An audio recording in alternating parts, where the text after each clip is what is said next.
Welcome to the January 15th, 2020 meeting of the Redevelopment Commission of Monroe County. We'll do the roll call and call this meeting to order. All of the commissioners are here: Shelton, Kiesling, Kerr, Martin, Pfefferman, and our newest one, Lisa Abbott. Welcome. Thank you. Yeah. And as it is the start of a new year, on our agenda this evening is the election of officers. Is it usually the three, the president, vice, and secretary? Yes. I make a motion that we elect a slate to continue from last year, which would be Efrat for president, Richard for vice president, and myself for secretary. Second. We have a motion and a second. Pfefferman, Martin, and Shelton as a slate. Any discussion? Call the question. Okay, question's been called. All those in favor say aye. Aye. No opposed, so motion carries, and I'll stay in my seat. Thank you. Thank you for the opportunity to serve again. Thank you for agreeing. I appreciate it. And to My pleasure, and yeah, thank you to the other two officers. We have a lot of good work ahead of us, so nice to have that continuity. And then we have the meeting schedule up on our agenda, so did we want to have a discussion about whether the schedule still works, or we want to modify it? That's the question. Does this third Wednesday at 4:30 still work for everyone, or is there a more preferred time? fine by me. It's as good as any other. I agree, but, I'm good with it. I think so. okay. Sounds like we have consensus, we'll just, We will modify it later in the year for if we get a conflict with a holiday. Yes. holiday. That's good. Yeah, okay. All right, we'll move on to item number 4, which is the Vernal Pike Connector Project Design Agreement with DLZ. And actually, this is right-of-way, to start the right-of-way services. Okay. So this is basically our basic template boilerplate that we use with our NDOT projects. It's just basically so we can start the process of obtaining the right-of-way. In Exhibit B, you'll see a more detailed of what they expect everything to cost. It's not to exceed $102,960. And then there's the breakdown. It has the contingency in that also. So they'll do the assessments and the appraisal services, and then they subcontract out for the cost to cure estimates. Then they have the buying services, review services, right-of-way management, and these are all typical costs that go with our other NDOT projects. So Paul reviewed it also, and we had sent it on to Jeff for review. So this would be the next step to start acquiring the right-of-way for that project. So these costs are based upon the analysis that was done previously to establish what they think they have to do? But that's in line with kind of what NDOT basically states that some things should cost. Okay. I noticed that you've got both, there is an assumption there's going to be a trial. Yeah. You put that in there because of condemnation. Right. Does this include that expense, or is that expense in addition to this? And where is that on the, oh, are you talking about at the bottom? Yeah. Item That would 3. be in excess of the agreement. I think that would be the outside cost. Would that be correct? Your legal? Tatron. Down here at the bottom where they give an estimate, if you had to go to court per day, that's not in this cost up here. That would be additional services if it made it that far. We would have to pay for it. Pardon? We would have to pay for it. You do have to pay for the court cost if it goes that far. You would have a mediation and things like that before you get to that point. I think I finally found where it is. Page Exhibit B1. Very complete. very confusing with too many pieces of paper. I see it, yeah. Thanks. It's Exhibit B. Well, I have it here. Do we have any other questions on the bridge? And this includes both on the north side of the railroad tracks and the south side? This is every piece that's in part of that project, yes. Okay. All right. Total is 7 parcels. Okay, so there are 7 parcels in, Uh-huh. okay.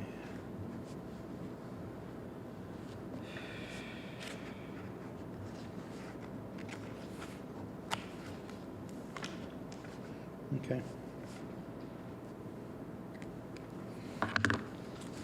All right, I'm going to move approval of the agreement for engineering services for DLZ for the right-of-way acquisition for the, this is the Profile and Vernal Pike extension. Okay, I have a motion. Second. A second. Any other discussion? And I want to make it clear for the record that the ultimate approval of this would still have to go to the county commissioners because they approve all service contracts in the county. Thank you. And we would take that on, if we would put that on their agenda, Jeff can present it next Wednesday because I'm out of. Absolutely. I'm in Indy, so. Okay, I just have one thing to note. I discussed with Jeff earlier today is that both the appraisal companies that were selected are members of the Bloomington Board of Realtors, which I am the director of. Okay, Okay. He doesn't think it's a conflict, but he said that I should note it. thank you, appreciate that. We have a motion and a second. With no other discussion, all those in favor say aye. Aye. Okay, motion carries. Thank you. Next, we have a discussion of our partnership with the BEDC. And I guess to preface this, the BEDC has long been our really supportive partner in the work, economic development in our TIFs, and I know we've leaned on them a whole lot over the years, both with specific projects and strategic initiatives, but also just from the bigger picture, marketing and many other things. And this predates me. And predates Jen Pearl, who is here with us this evening, along with Clark Greiner. And I know that our predecessors were in the middle of hammering something out to formalize that relationship and also expand that level of support. Really, the county does not have specialized economic development staff. Jeff carries a lot of those duties. As your role as attorney, and so we sure are appreciative of the BDC's willingness to partner with us and support our work as it ties into your work in the county throughout. So what we have before us, I think a couple of us have looked at and gave some input into that really spells out the areas for collaboration and engagement, aligning with some of the things we've been discussing that we'd like to tackle, and we know we need a little bit extra capacity to do so. So thanks for being here this evening. Anything you'd like to add? Sure. Okay.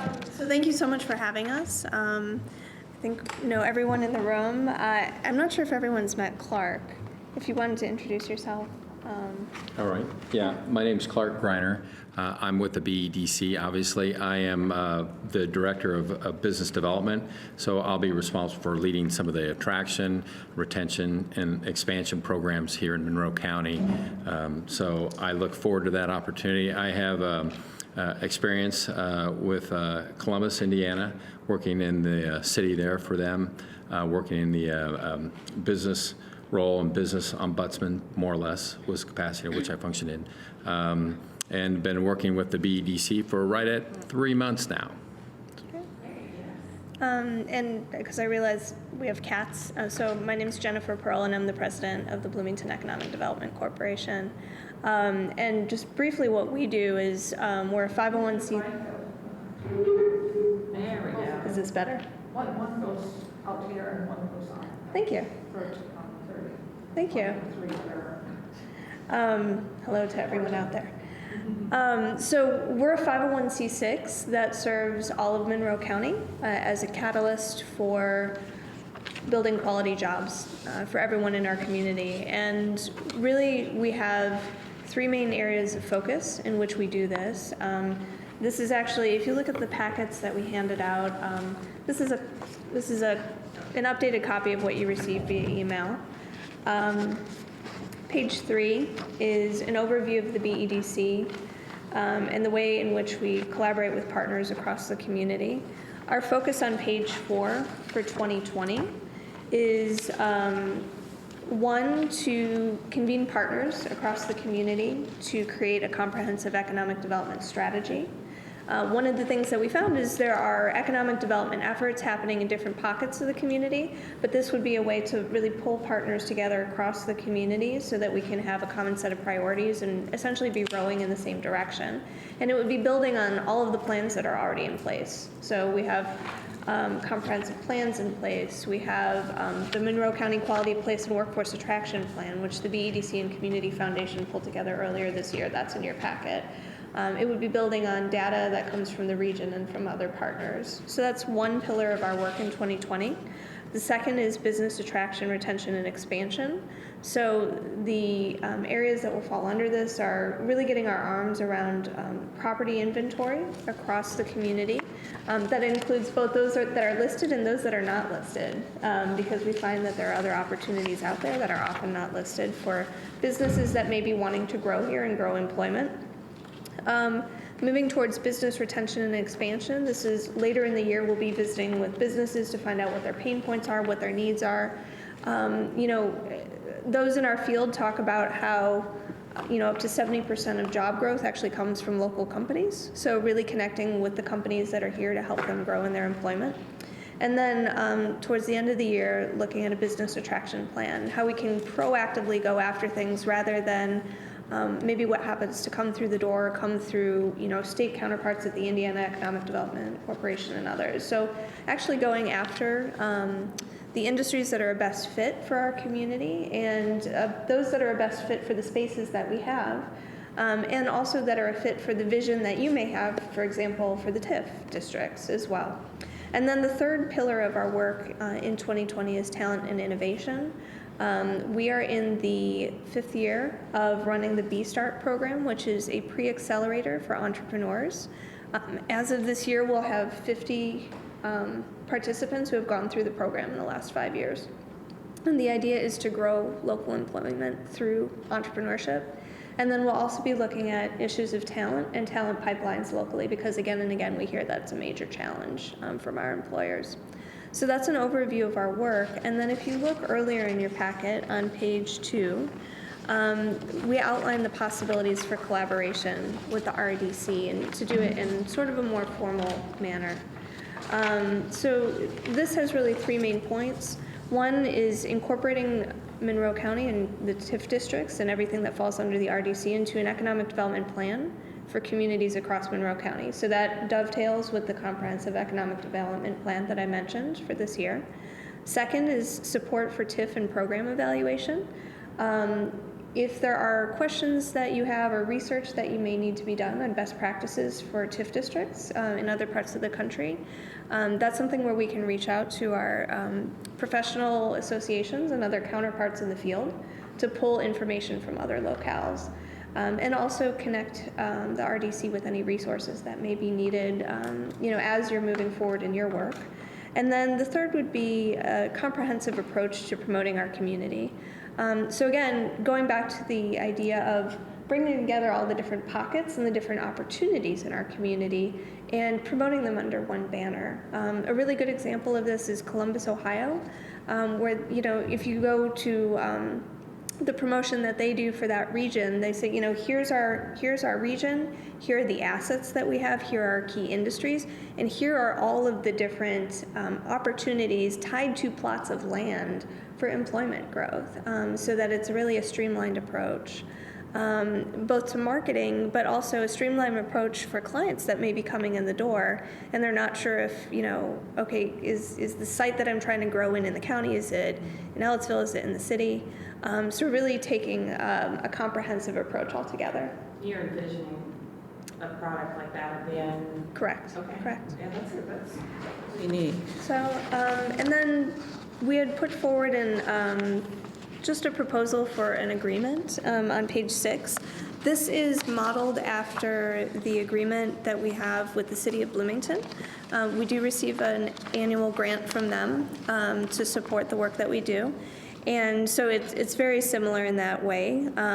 Section 3, which is on page 6, outlines our regular activities that are supported through that grant and through that agreement.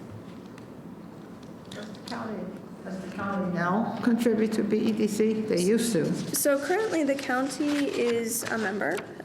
We have a sponsor membership through. That's right. Yes, so that is on page 3 at the bottom. So our funding comes through memberships and grants from both private industry and public partners. It's truly these memberships and these grants that make our work possible. So as of January 2020, both the Monroe County Commissioners and Monroe County Council are each BEDC sponsor board members. There's two memberships. Correct. Okay. So this is an opportunity to look at really above and beyond what just membership entails in terms of support, and just a starting point for that discussion. What do you like about this? What's missing? We had talked in the past about that program evaluation piece being pretty important to us with some of the investments, like in in the STEM grant. How do we know that this is paying off? And maybe that's something we could, talk about a little more and flesh out. But what other thoughts do you have? Once upon a time, the county did have a person who was in charge of economic development, and that's now, I don't know how long ago it is, 5 years ago? He came and worked at the chamber for a while, then Yeah. he went to Wisconsin. I don't know where the Right, last guy exactly, was. yeah. That was a good while ago that he went to Wisconsin. After that, too. After But that Matt? didn't work Well, out. I'm guessing a decade. Pardon? Yeah, I would, I'm guessing at least a decade ago. Yeah, that's right. That's probably correct, actually. I think when I looked at it, I think one of the important things we got to keep in mind is how do we, if we are planning on using TIF dollars, how do we make sure that the agreement ties those TIF dollars back to the TIF district? I think that's kind of the one thing that I would need some work on this, definitely. I think the other thing is if this is something that the RDC is interested, it would make sense to me that I would talk to the commissioners about it and see, because some of this can be tied and some of it can't. How could we look at, maybe using more than one funding source or looking at other opportunities that may be available for this? Because Yeah, I think that tying it to, as a group, we have essentially no new initiative capacity at this point. So we've got ourselves bonded out. We have projects lined up. We're not going to be doing anything new that we are now aware of. We can look at some things, but we're not at the point where we need any more information. So tying it back into the TIFs, I guess the question is, to what extent is the RDC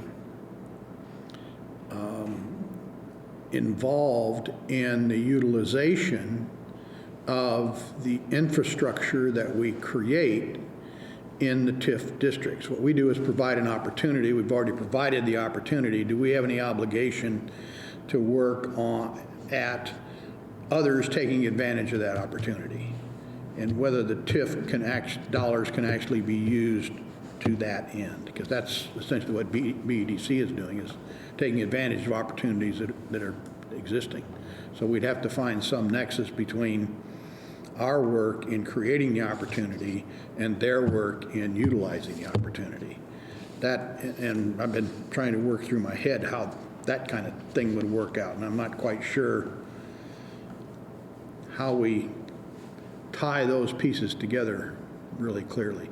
We do have, and we have often stated that TIF dollars are applicable to anything that serves the interest of the TIF districts that we've identified. We certainly did that with the STEM support for Richland Bean Blossom School, so we have provided support for an entity that's not directly within the TIF before, but we had a direct nexus there, which was the impact on their funding that was occurring because of the TIF. So we don't have that kind of a nexus at this point. So we need to establish that, I think, to begin with. And then identify more clearly how what they would be doing would impact our ability to do our job. Well, it seems like that we would be interested in them helping put something in the old ABB site once we've got the infrastructure in place. Right. Now, whether, can we, What we do have available that needs. one thing that really interests me about this that I don't think the TIF could fund is the coordination of the whole area and the marketing of the whole area. I mean, Monroe County will benefit from people locating at Westgate because a whole bunch of the spouses of the people who will be local, well, first of all, a lot of the people who come here are professionals. They want to live in Monroe County just because this is the closest thing to a city, but also a lot of them will have non-technical spouses who are professionals, and there aren't that many kinds of jobs like that out there. So they will want to come here and help somewhat with our workforce need. But I don't know how to do. Got to be careful here, because remember, the county's already involved in this. So there is a county effort that's being sustained anyway.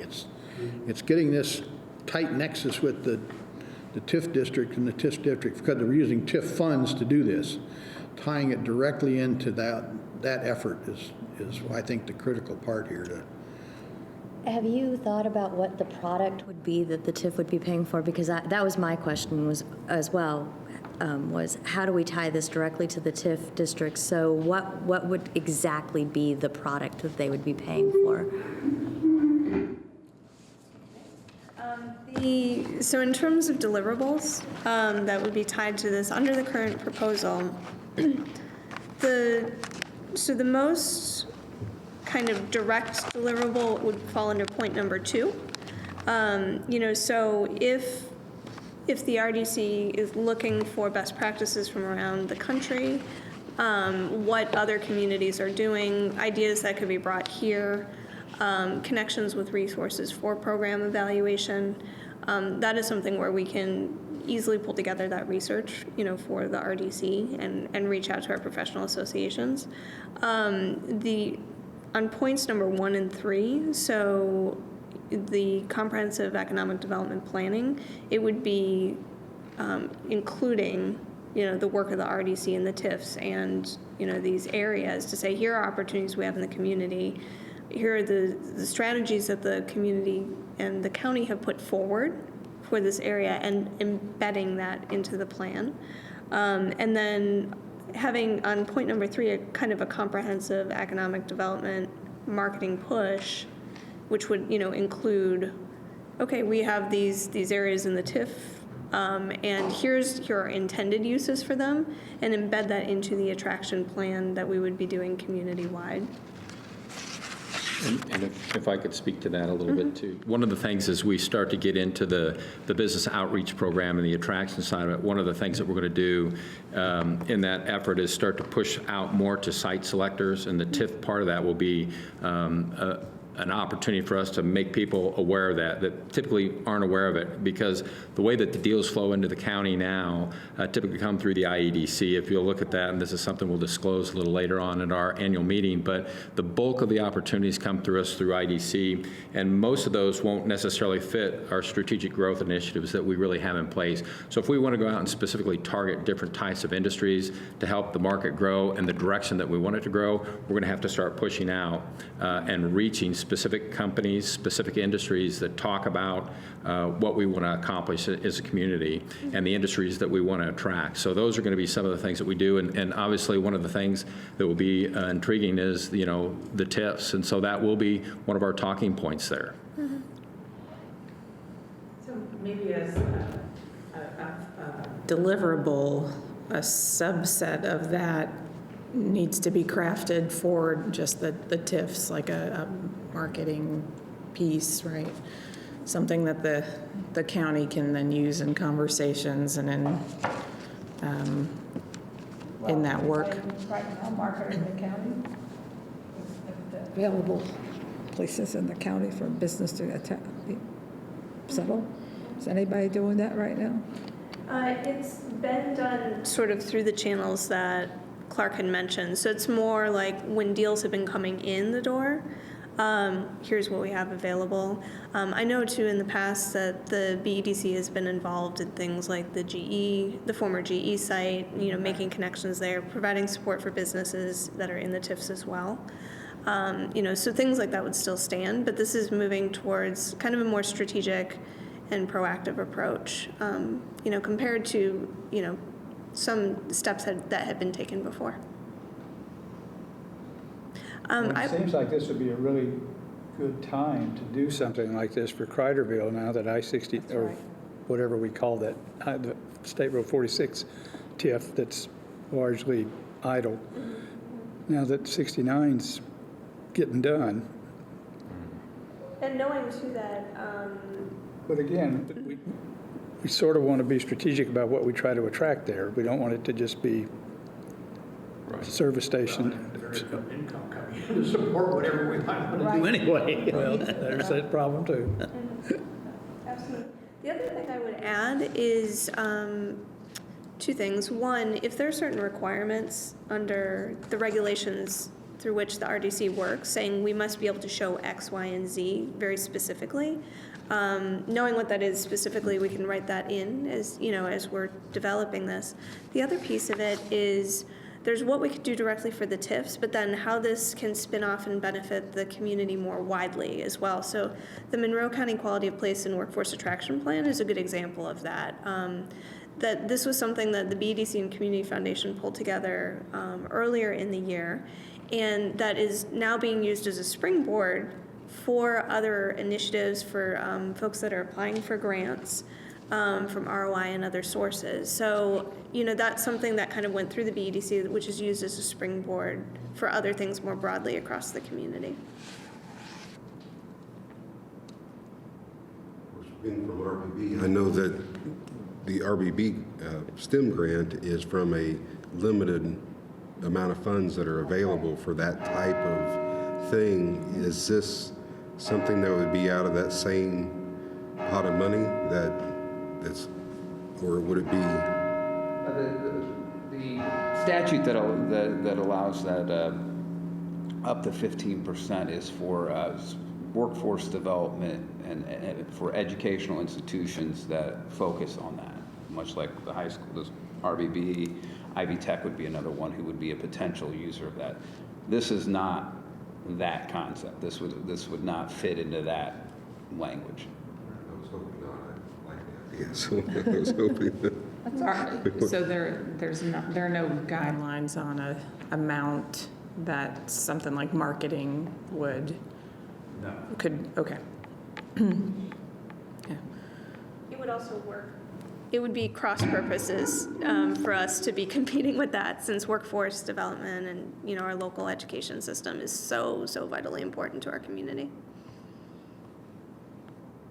It sounds like Mr. Cockrell can have some discussions with the commissioners and take this draft, but if there's other input that you want to provide. Certainly, we're not looking for action on it right now, so. Well, I do think that, sorry, the county needs to have somebody or some group that can help spearhead economic development in whatever area we have, and TIF is what we have resources for, but there are other parts too. And one of the things that I'm most conscious of is that if businesses are interested, whether they're here or coming in, don't always want to talk to the elected officials. They'd like to talk to somebody who is in the trenches already. And BEDC could help be that vehicle. They could still talk to us about it, but at least then we know there's something happening that we can maybe look at future activity. I also would like to make sure that any involvement we might contribute would not jeopardize the budget that the county is already spending. They may think, well, we'll just shift who's paying for it or which pot it's coming out of rather than increasing the amount that's available. So it's important to make sure that that isn't on the horizon as well, that we're talking about new money, not a shift in who's paying for it. To that point, I would be interested to know if there, as we're discussing this, if there are certain priorities that the county has where, you know, us being more, I mean, we're at the table now, but more formally and more proactively, if that can actually have a multiplier effect on some of the efforts, you know, whether it's, you know, supporting workforce development or, you know, whatever that may be, so that it's actually adding. We're not really good at that. But each of the TIFs should have their own plan, right? So, and they should have their own goals and outlines in the plan. There is a very rudimentary plan. Okay. To the extent that there is a plan for those areas, it's contained in the comprehensive plan of the county. And in fact, part of our process is to go through the plan commission when we start designating a TIF area and wanting to create it or modify it, they have to get involved in it. So there is something there in terms of that which has to precede us getting involved in any development effort, redevelopment effort. But each of the TIFs don't have their own specific plan with goals and No. objectives in them? No. Maybe that's something we want I to thought do. that was sort of required. The broad statement with each, but not. Each of them have statements on what the purpose is and what they're willing to do. They also have a section on, here are the concrete objectives, such as building, when we amended the TIF the last time, it was to build a road that went from Profile Parkway to Gates Drive, as well as one that went from Sunrise Greeting down to Gates Drive. So we have concrete infrastructural projects in our plan. We have some general language in our plan that indicates that, you know, that we want to increase economic development, and we can do studies and things like that. So that's kind of how all three of our TIF plans have been built, with specific infrastructure projects, and then some language that allows for some investigation and things like that. So I would possibly suggest that some of these items that you have outlined here, maybe you might want to go back and review those TIF plans and tie some of this language back to that, because, you know, my question that you answered before I could ask it was, how do you tie these directly to the TIF plans? And that might make that clearer. Yeah, the TIF plans are kind of this general and very specific things that we're going to do. Right. The piece in the middle, which is what I would call planning, is missing. Okay. I'm not as familiar with the county TIF plans, so I will read them. That makes good sense. Any other thoughts? So it would be really good to have some entity coordinating the efforts of the county and the city in Ellettsville, because I think going forward, that's going to really be needed to have things really grow. Global. And I think it needs to be more active than reacting to what the IEDC sends. And I don't know how to pay for all that, but we've got 2 TIFs that really could use that help, and that's the West Side TIF and the 46 TIF that's got the old ABB site opening up is a great thing to go market. Right. And I again keep saying that the 46 thing is going to be a lot more attractive to people with 69 really existing. And with 46 being such a good road. And I will say the properties that are available within the TIFs are ones that we actively review and talk about when leads are currently coming in the door. And I know we've had a great partnership in working with you on, hey, here's an opportunity. Does this fit? What is the zoning requirements, et cetera? Oh, yeah, and we have had with Lynn and going back. And this would be moving to a proactive stance. And to your point, we are very actively working with both the town of Ellettsville and the city of Bloomington. So both are a part of our organization as our members. We have regular meetings with each. Clark is working on the Envision Ellettsville program, the initiative that they're putting forward for visioning for the community. And, really we're trying to be able to be that bridge to kind of promote the community more holistically. Does Ellisville have somebody a belly button to touch for economic development? I mean, the city does, county doesn't. We do. We work with the town manager and the Kevin Talati in planning there. So you must work with the commissioners for the county? With the commissioners are actually on, so we have a county commissioner seat on our executive committee. And most recently, and county council as well. Jeff McKim from council sits on our executive committee, and most recently, Penny Githens has been attending our executive committee meetings. Are you talking with the city about their redevelopment commission support too? We work very regularly with Alex Crawley in the city. Have been looking very closely at the trades district with them. Distinction that you need to make sure you're aware of. In the city, they unified all their TIFs into one district. We have 3 separate districts. So when we would allocate, we would allocate money, we would be allocating money from one of those districts, or perhaps more than one, but the nexus would have to be with the specific district from which the money came. Would you have a priority district? The one that's got the most money. And that's kind of the nutshell, is that the priority district from probably a land utilization and a lack thereof is North Park and the 46 corridor TIF district, which doesn't create enough revenue to pay off the debts. Mm-hmm. The West Side TIF is probably the one that has the most growth in it, and it has the one that has the ability to probably fund some things, or at least it should.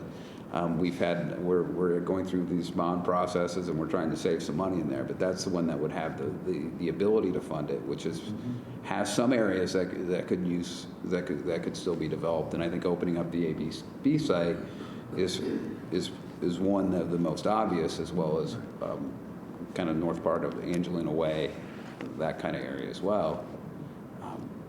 I think Fulton is. I think we've got Fullerton's going to be used on a bridge forever.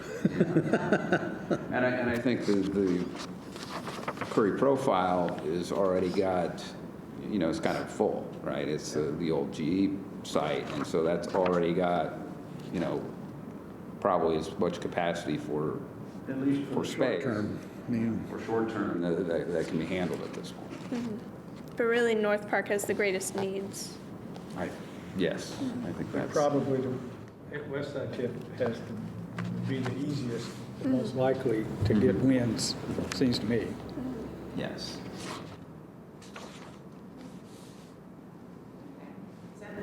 Give us some ideas for maybe revising and narrowing in on a couple things. Yeah, and if we can maybe work with you to identify the language, the priorities for the TIFs. If there are other certain regulatory boxes we would need to check, maybe starting from that and then revising. Well, and I think, go talk to the commissioners and see if we can somehow mush something together that really helps. I mean, it can justify us spending money on it and help us and other stuff that we care about a lot around us, legally. I mean, they would have to get involved in whatever we do, no matter what. Best to get them up front. So we'll work through you for the next step. Sounds good. Thank you for being here tonight and for all this work. This is a really nice packet. We can figure out how to pay for it. It's really needed, and it, I think, should be expanded even more. Thank you so much. And we really appreciate your time and your support. Also, in your packet here, In Good Company, incidentally, this is hot off the presses. You're among the first to see it. And you'll see, features on things that are happening across the community in life sciences and tech, in the schools, et cetera. And then if you're ever looking for data on the community, demographic profile is a smaller piece as well in case you ever need it. We have it on hand for you. WD Stem's got a whole page with a picture and footnotes. That's a good thing. We were delighted to partner with RBB on that. It's really great. Such a great project, so Thank you. everywhere it's happening, it's good. Nice looking piece. Very nice. All right, thank you. Thank you so much. Thank you.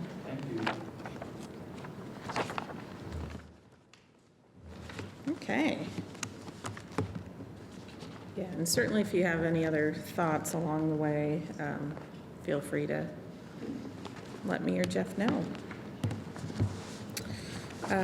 So next on the agenda is discussion of housing TIF legislation. And we have some information in our packets. I'd really like to thank Jerry Hayes, who's here in the audience. And you're welcome to come to the table and listen or just sit back and. Okay. For helping to be a facilitator between some experts that have information and us. And this is new legislation, fairly new, so it's still really being implemented, tested out throughout some communities in Indiana, but there's not a lot of history to look at. Jeff, what do you want to add to that? Well, I just, and I'll keep it fairly broad and general. I think one of the things, and I think the BEDC would probably agree with me, is that one of the areas where we're really in trouble with, maybe not in trouble, we really need to work on with building our economic development, developing our economy, is housing. Particularly housing, that workforce housing and those kind of things. So I think states recognize that. They passed this legislation.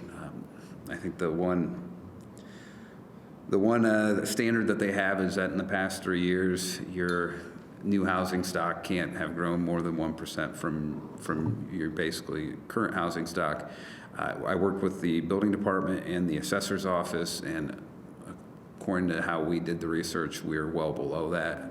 I think we're at like 0.8%. I think the Department of Local Government Finance either has or will put out that kind of data as well. So I think we would meet that kind of initial criteria. When I read through this, the one thing that strikes me is that it appears this works essentially the same way as other TIF districts work, which probably isn't much of a surprise, in that it builds the funding based upon infrastructure on growth in the increment, in the tax increment. So that's kind of one of the things that we need to kind of rethink how we're going to look at this. We've had successes with building things based upon the increment, the West Side TIF being an example. We've had some not so successes with that as well, with kind of the State Road 46, which just has not grown. So one of the things we need to think about if we want to look forward on this is, you know, where should we look for these, and how do we help make the TIF district successful?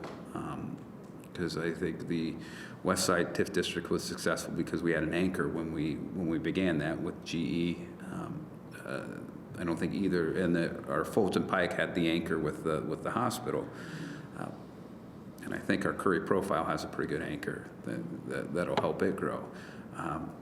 That's kind of one of the differences between those three and North Park. So I think that's kind of from a practical perspective, one of the things we have to think about as we move forward. But if we do move forward, we need to figure out where would one of these make sense. You know, what are we incentivizing by doing this? You know, workforce, housing, affordable housing, all these things have definitional problems in my mind. So, you know, affordable housing, I think the HUD says that's a certain percentage of whatever you bring in per month, and that is probably not what we're looking for, but we're looking for something that we feel that we need to promote and that we need to somehow provide some kind of incentive for that.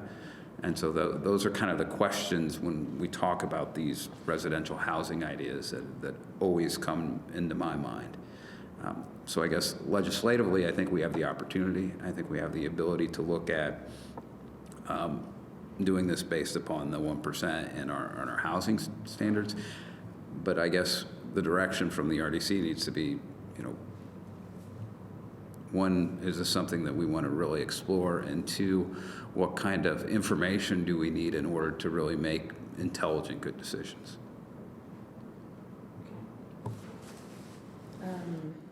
And the county's housing commission really looked at this previously.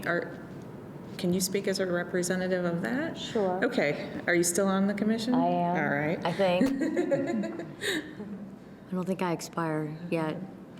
So the county's Affordable Housing Commission is really interested in pursuing this because one of the things we've talked to a number of players in the development world, including Mr. Hayes, and one of the things that we know is problematic for the development of housing is infrastructure costs. And I think that it's fair that BEDC would back us up on this, that we need the missing middle really badly. There's no inventory for that right now, and so what we are hearing at the Affordable Housing Commission is that we have a number of employers that are interested in expanding, and we just don't have places for their people to go. So this has a good opportunity to help with infrastructure costs, and the other real benefit to this piece of legislation that I see is that it is not income restricted. So, you know, we could utilize these funds to do projects for people who are over your standard 80% area median income, which is the cutoff for federal money for subsidizing housing. So, so I think this is a lot of really good potential. One of the things that Mr. Cockrell and I talked about earlier is that there is a updated bill that has been filed for this legislative session, and I will confess I haven't had a chance to really delve into it since I pulled it off yesterday. So we have to see whether or not there are any changes to this that hopefully will make it easier for us to use. I know that they did make some changes to the existing housing TIF, which is different than the residential TIF. So I don't know about the residential TIF, but I think this is good potential, and I think this is economic development part 2. I mean, you can't really promote, you know, bring your companies here. You can bring your companies here, put up a cot in their room, in their offices, because there's no place for them to go. So we need to help solve this problem. were you able to determine what assessed valuation was divertible into the TIF? Was it just the residential assessed valuation, or was it all assessed valuation? And how does it overlay with a regular commercial TIF? I think what I found, and I want to look at the new legislation, I think that it's all the increment would be transferable into the TIF funds. I think that we should be careful if we go that route to make sure we designate percentages of what we would and would not allow to be used as residential versus non-residential in that area. So I think that's where we're at. Do you know if this allows for an area that's a current commercial TIF to convert to a housing TIF? Not necessarily in its entirety, but maybe a section of it? Well, one, I think that, and the reason is because between this TIF and the other housing TIF, the other housing TIF has that you can have such a percentage of a current TIF be designated towards housing, and so I'm trying to answer that question, knowing that if it's in a current TIF, that you could do a percentage, and I want to say it's not more than, I want to say 25% or 20 acres, that in that realm. I wouldn't see any reason if we had it in a current TIF that we couldn't do similarly to what we did with the Curry Profile TIF, which is, kind of end it for that and then begin a new TIF. And so I think that would be kind of my perspective, is that I think you could do it within a current TIF, but I think you could also change that TIF so that it's a carve out of a TIF, and I also think you could do it on somewhere that it's not had a current TIF district. Of course, for RBB, the discussion was extensive on how much of the assessed value in RBB is in a TIF district already. And the significant portion of our industry is in the West Side TIF, and I would definitely be concerned to add any more TIFs in the RBV area, because the greatest burden on paying for the schools with property taxes is coming from homeowners already, and put an additional burden on them by taking out new development from our areas. We've got some pretty good housing starts in the Ellettsville area, so I just really scares me when I heard about this, that more land in RBB would end up in a TIF district. I think what we would be looking at is anywhere outside the corporate limits of the city of Bloomington and Ellettsville. So, I mean, we could be looking south of Bloomington. We could be looking in an area, kind of that corridor, 46 corridor, that would be potential. One of the questions that I don't know the answer to, but I think we should know, is how does, presumably if we're building in a workforce style housing district, we would be increasing enrollment in the schools, how that plays into school funding and things like that, which I'm hoping Dana may be able to, at some point in the future. I know there's a specific requirement that you need to go back to the local school corporations to form this TIF. And the school funding, yes, enrollment increase is great for the schools because it helps they've changed the buckets. Now they call it educational fund and operations fund. And the educational fund is based on student population. However, that doesn't pay for the bricks and mortar and those kind of things, which come from the property taxes. So while the added students would be great because it increases the money for your teachers and those in programming, it doesn't do anything to help with having space to put those kids in, and so that's why it would be difficult for RVB schools in what we're doing and trying to do, which is a lot towards promoting our students to be good workforce in the pipeline. So, again, when I heard about housing TIFs, and it really worried me for our area. I would hope that could share the wealth with other areas of the county as opposed to ours. That's kind of an atypical problem for governments in that it's usually the operational expenses that are the worry, and the capital ones are the ones that we Well, we worry about all of it. well, but that's usually the shutoff, right? No, we don't want that building, we don't want to do that project because we can't pay for the continued functioning of it, as opposed to a lot of the capital resources that. May I ask, how close are you to capacity at your current facilities? I don't know a percentage.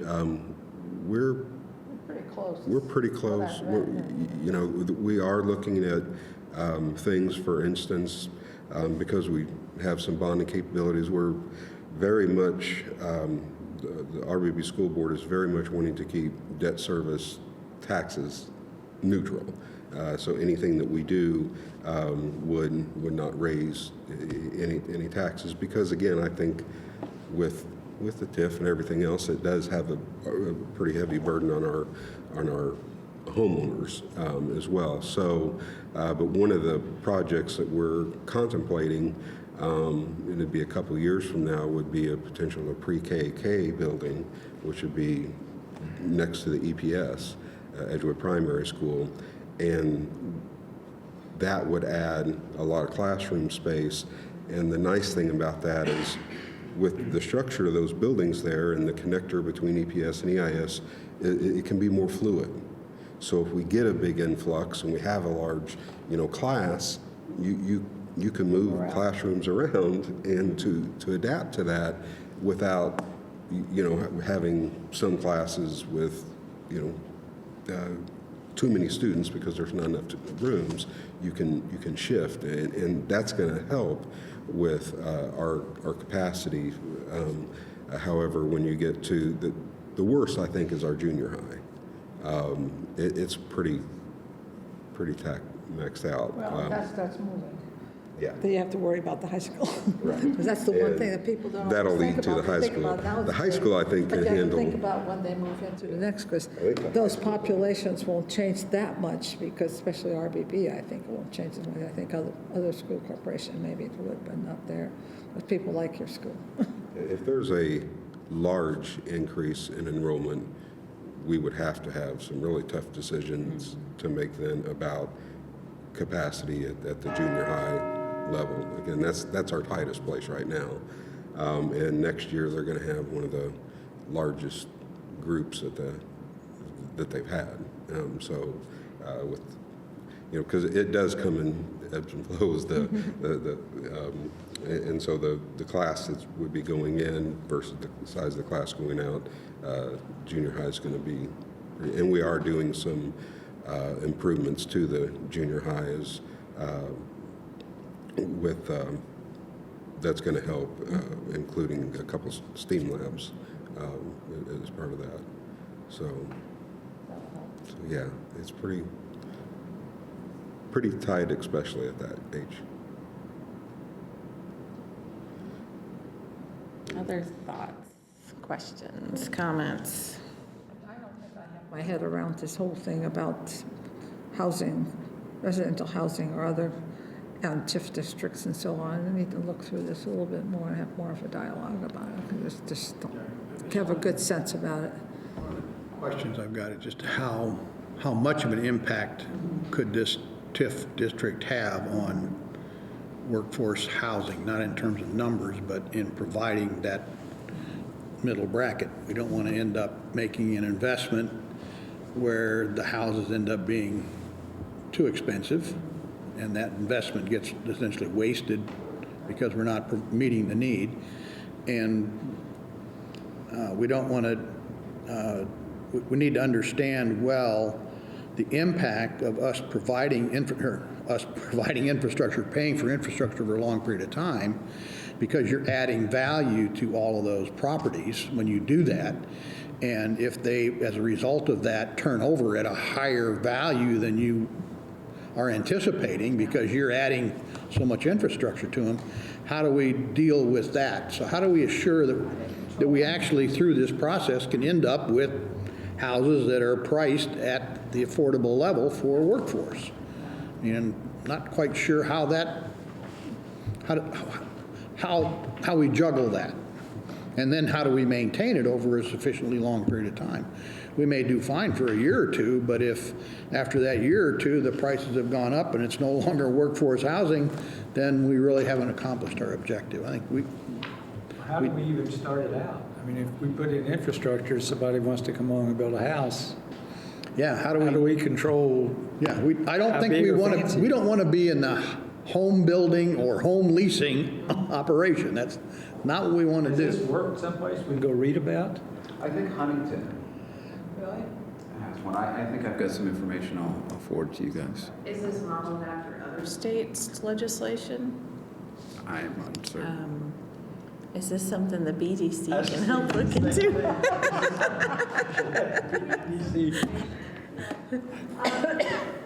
So there's Huntingburg, Indiana. Okay. And Mayor I Spinner. think I sent each of you a link about that. And we had actually, so our professional association with the Indiana Economic Development Association, they brought in the mayor of Huntingburg to speak about that. And it was pretty fascinating to hear about what they've been doing. And the houses down there, they were selling, I think it was for like 175, 180, 90, in that range. And this is a very cooperative approach. They had also sent along the name of an expert in Indiana who specializes in this area. We hadn't looked at other states, but certainly if that's something that's needed, we can look around. Curious about that because often legislation's just borrowed from some other state and then a bunch adopt it, It may maybe. be designed for a totally different kind of community than we have, where we've got so much, we're skewed because of this huge student population that brings their money from the East Coast and the West Coast and overseas, and kind of skews our market here in some sense. Well, I guess the other question that I have is, what size of a project is necessary to make it financially viable? I mean, are we talking about a 250 home subdivision that's going to be required? Are we talking about something less? Well, and what would we do? Something more? Put in roads, put in... Well, I guess my feeling is that from sitting through the commissioners' meeting and listening to a lot of planning and zoning things, I think one of the biggest hurdles we have outside the city is sewer. Yeah, Sewer. you can't control that. So we don't have many options for sewer. I'm not sitting on the sewer board. But we do have options, so there are some places where we could extend services. So that's sewers and roads are the big ones. Gas, electric, I mean, all those things have to be extended to this area. Those are all costs that are now primarily paid by the developers and get included in the cost of the property. And I think that's what's happening to our market, because all of those costs are expensive, and it's often difficult to expand those services. So what happens, and you have to have a certain amount of acreage to do a septic system. So what we're seeing that's getting built is very expensive. housing. And that's not serving the market that we are trying to serve, and it's not going to help us bring in the employee base that we're trying to bring in either. So, it's a balancing act, and we need to figure out, there are lots of things that we would need to figure out if we were doing this. What acreage is available? What acreage of the acreage that's available is buildable, because we have this very karst, topography, yeah. And that's one of the things that cranks the cost. I think Lisa can attest to that. I mean, you put something in the dirt here and, you hit stone, right? And then that cranks your cost. So when you have those very high infrastructure expenses, what you end up getting is very top-end housing. And that's, and we have inventory shortage. What we're seeing right now is inventory shortage across the entire spectrum, but really that missing middle spectrum is particularly missing for us locally, and it makes it difficult. I mean, we can do all this great infrastructure to bring in businesses, but they can't come here if we don't figure out how to deal with our housing issues. And so... How many new jobs are expected next year? I know Cook's going to hire, so how many new jobs are we looking at? I don't have the total number off the top of my head, but we also want to look at regional employers. So Catalent is hiring, Cook's been expanding. We have, others like Tossis and other. Okay. Thank you. I can see. Yeah. So while I don't have, sit together here. Okay. While I don't have a number off the top of my head, we do have Catalent that's been hiring, Cook that's been hiring, manufacturers like Tossis. Crane is planning to add a few thousand people. And I think as you're thinking about where a good location would be, in addition to the factors you mentioned, is how to leverage I-69, because that'll cut travel times for employees of Crane that might be living up here, contractors of Crane that might be living up here, or individuals that might be commuting northward as well. So we have about 74,000 individuals that live and work in Monroe County, but around 15,000 that come in for work. And so if you want to think about how to strategically position where this could go, that would be a question to ask. And also look at surrounding counties. So right now, Owen County, for example, towards Spencer, has been putting in housing.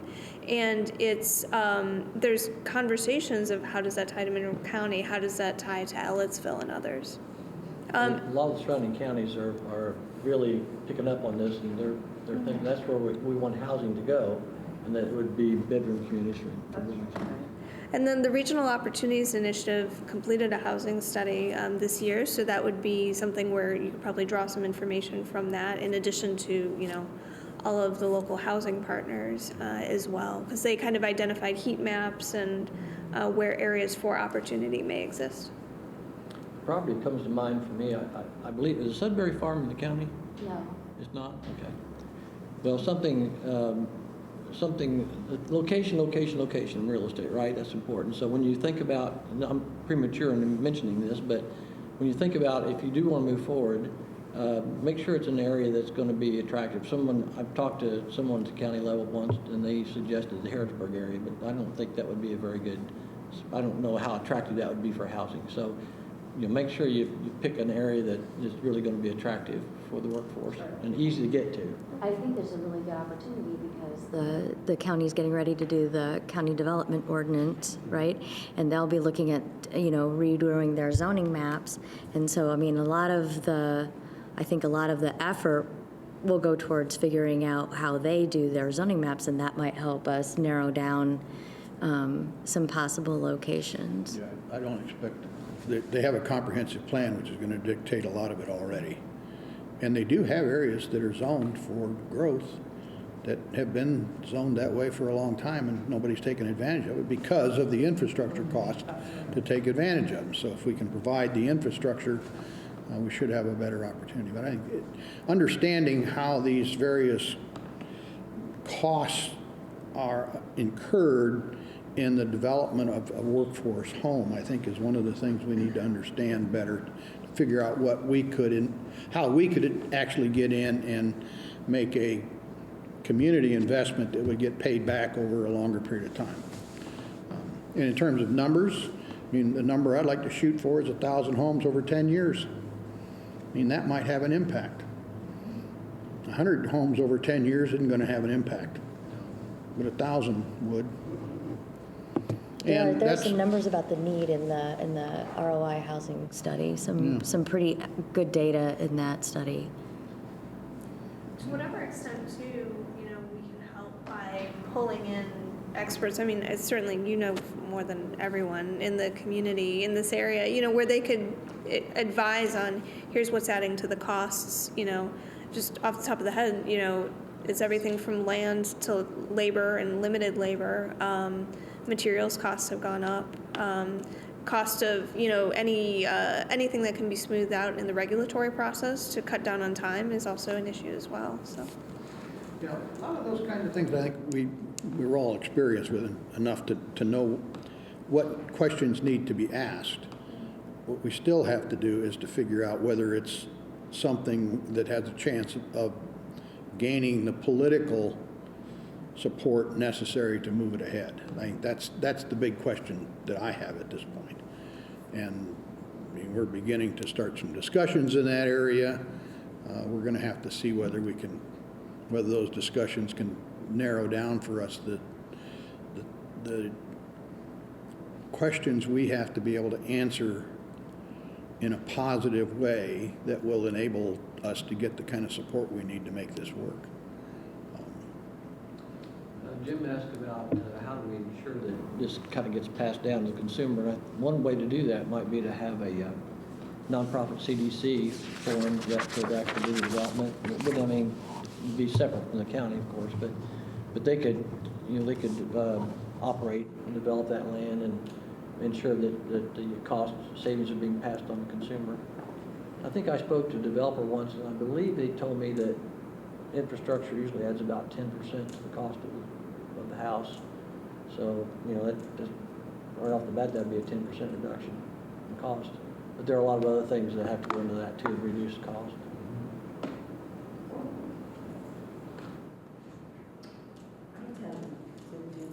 When something concrete is presented to me, and then I can react, and I almost wonder if we can just play with scenarios.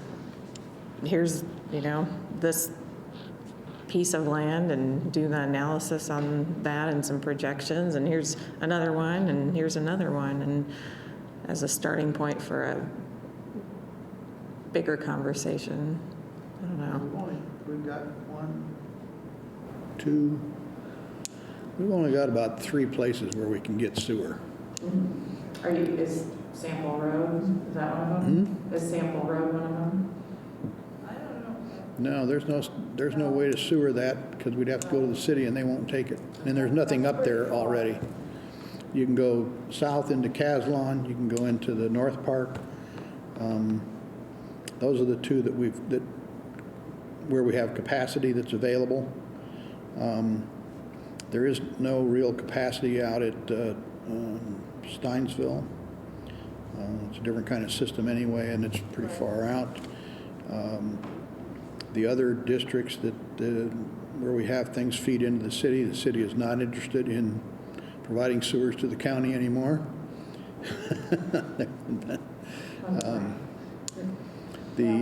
So those are kind of the limits that we've got that are sitting there. Well, maybe the city would change their mind. I mean, they're interested in this same problem to some extent. Mayor Hamilton is very supportive of housing, and particularly workforce and affordable housing, so this might be a good opportunity to have those conversations. It would get all bound up in the annexation issues, which we don't want to get bound up in. And the city could certainly do a TIF like this too. I mean, this specifically cites that there are 2 kinds of jurisdictions that this can apply to.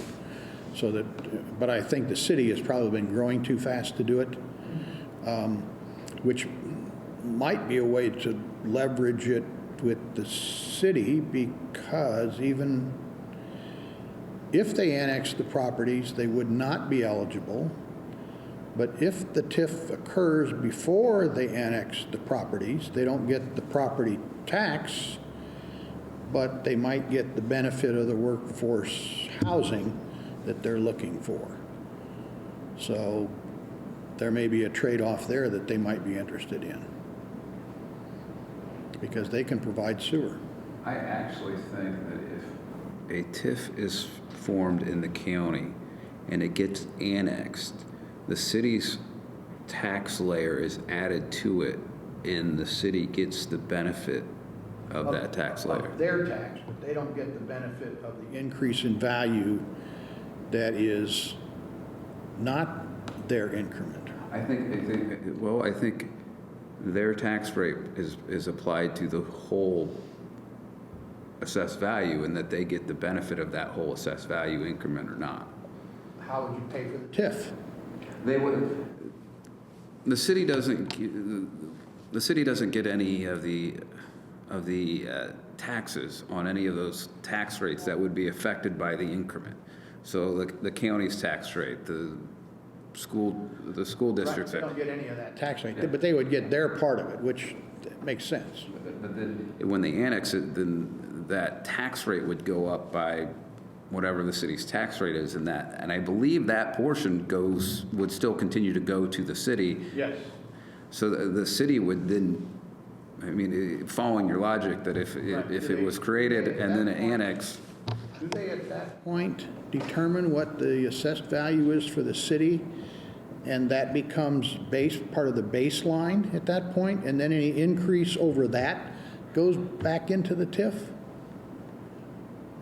You know, As I don't increased remember assessed how we value? did this when the city annexed out west, and didn't you guys already have, I mean, didn't when we annexed where Lowe's is, didn't that overlap on a TIF that you already had? And how did that work? I don't remember that. And what happens is that the amount of that's associated with the tax rates for all the taxing units in place when we TIF'd the district, that remained part of the TIF district, and those increment for those tax rates remained part of the district.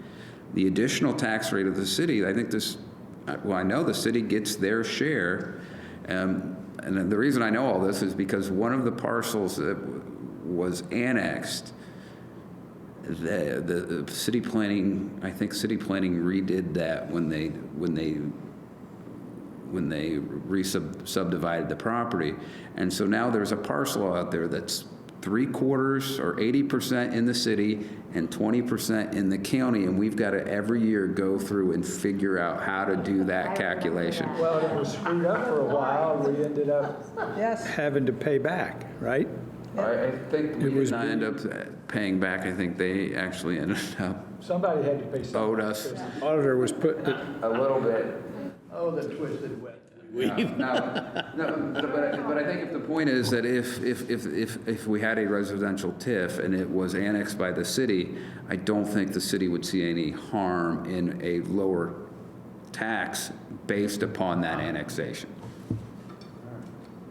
Yeah, because our plan would have done the amortization based upon the estimated tax from staying in the same taxing district. Okay. And I think there's also some rules about requiring coverage for debt service. Yes, there is. Right. we looked into that a lot, Yeah. early 2017. Moving forward. I've had some discussions with people. Effort's had some discussions with people. I'm going to continue my discussions. I'm assuming that she will as well. Each of you might also talk with our politicians to see if they might be receptive to something like this, and more specifically, under what circumstances would they be receptive? Because they're going to have specific issues, I'm sure, that they want to try and address, and we need to be able to identify those. And this may, we might want to reach out to the other school district and have that conversation, because that is the majority of the county's footprint.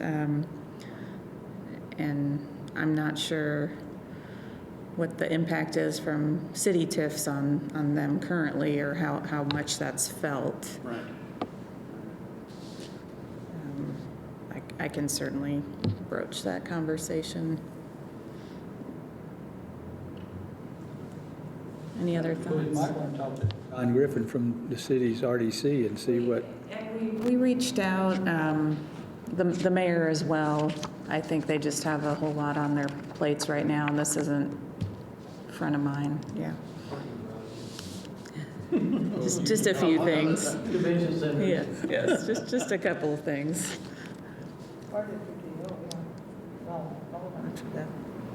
But yeah, we can circle back and make sure we're keeping them updated on discussions. Planning has a map with the new comprehensive plan and an overlay with where the current sewer infrastructure is. I think that would be helpful. I had to make a parcel map over the comprehensive plan, so I know where we got parcels that are big enough now to be useful.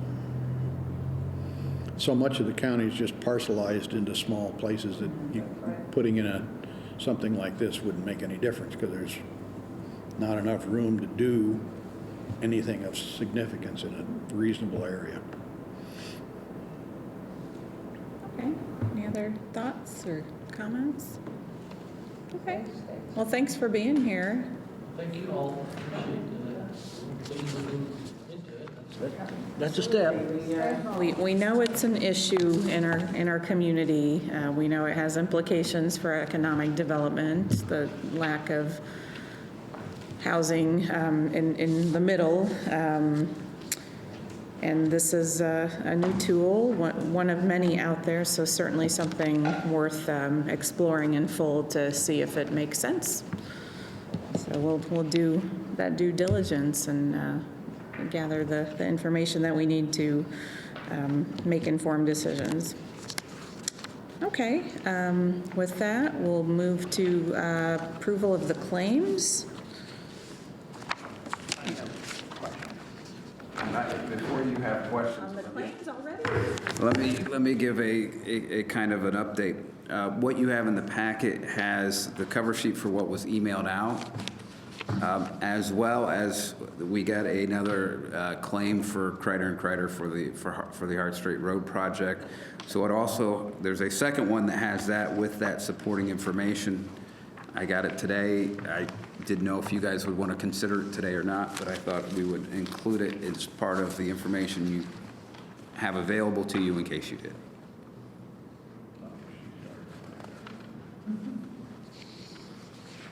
Where is that one at? The one I gave Yes. you, that's the one he's talking about he added on today, that original that you have in your hand. I see.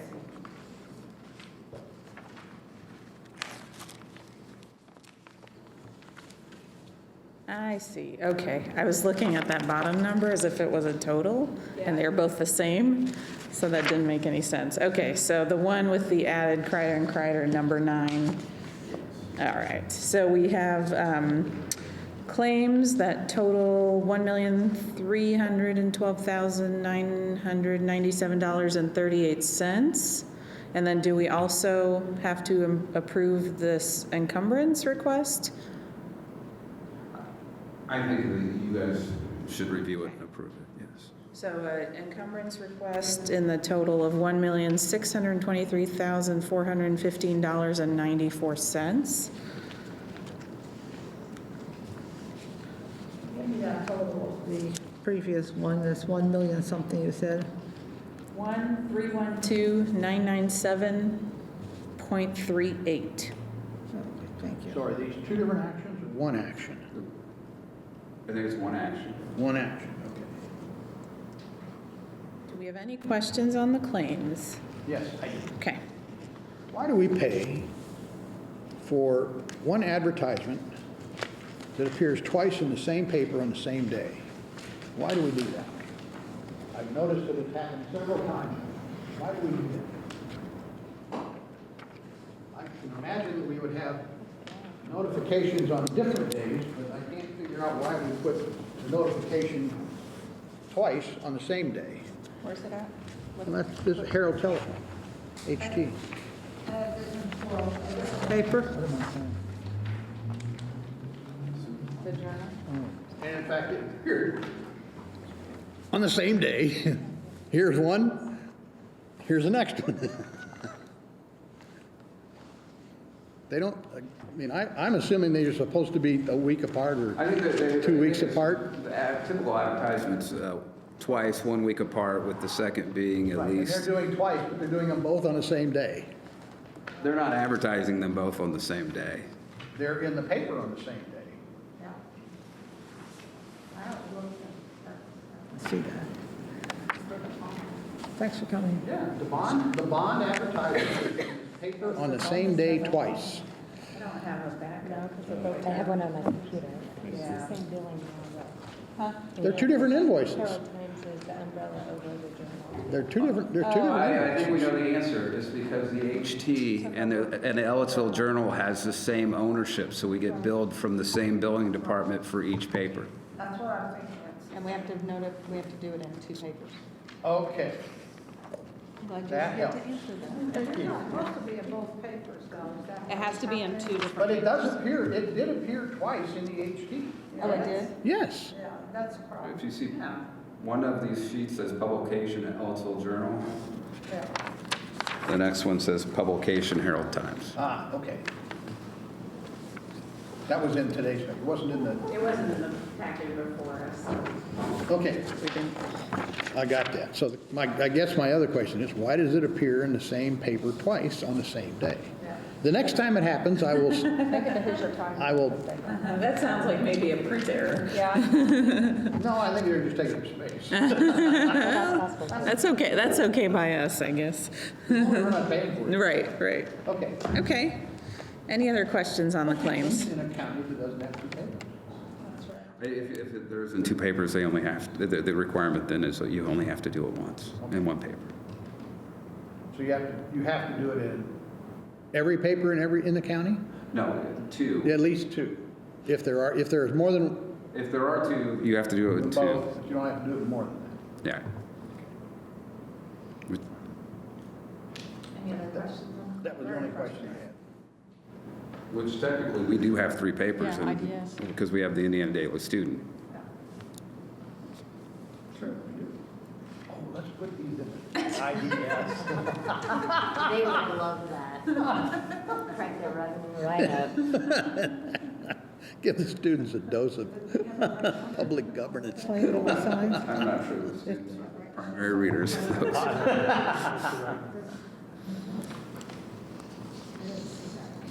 All right, I'm going to move approval of the claims. Second. A motion and a second. All those in favor, say aye. Aye.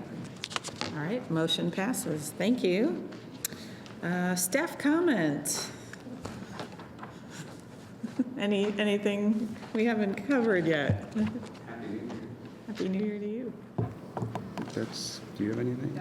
I really don't have anything. It's okay. We can move to commissioners' comments if anyone. I had a question for Lisa. How close to completion are we on the Park Street? Hart Street? We had a progress meeting on Tuesday. So the road is pretty well done, curb and gutters if you've been out there. But we ran into a utility problem with Duke. Of course. My favorite utility company.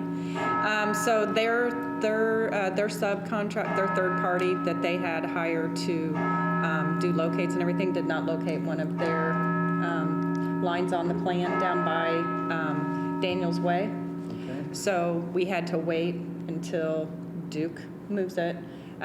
They went out 3 times apparently and had an issue with it, so they're on site, just not sure of the timing of it. So as soon as they're done, then we'll get right back to it. I'm going to say it's 90% complete. That's what held us up from not being able to complete it in December and open it, was the utility relocation for Duke. I've talked to Jeff on the ABB documents. I checked with Steve Smith's in Florida for a couple months, I think. So Katie Stein, she's kind of on that. I asked her yesterday if she had a status of it. She said they have the papers, and there's a lot of people I guess there's a lot of people involved at ABB, and I don't know if they just dropped the ball and they don't know who's to sign, or so she's trying to keep that rolling. That's the last I've heard on that. I asked about the Circle Prosco property with Planning Department on Monday, and I think Jeff and Circle Prosco, according to Jackie, Jeff and Circle Prosco's attorney and Jackie from planning are working on that. It has to do with their parking lot that they want to redo. So that's kind of where that's at. Okay. Any other projects that you want to know about?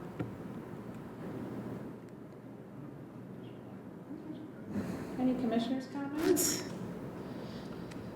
The new person on board. Thank you.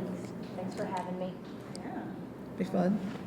I want everybody to pay attention to the census of 2020. We had the kickoff, excuse me, effort to get everybody counted today. I'm sorry, and it impacts federal money, some of which could come to our projects. So it's important for everybody to get counted. Yes, certainly in my world in social services, that's a huge, huge thing, and it's really important for a lot of our service providers. And the city and the county are working along with a lot of agencies on trying to get people to do that. I was involved with that, so there was a lot to be done. No other comments? Take a motion to adjourn? Yes.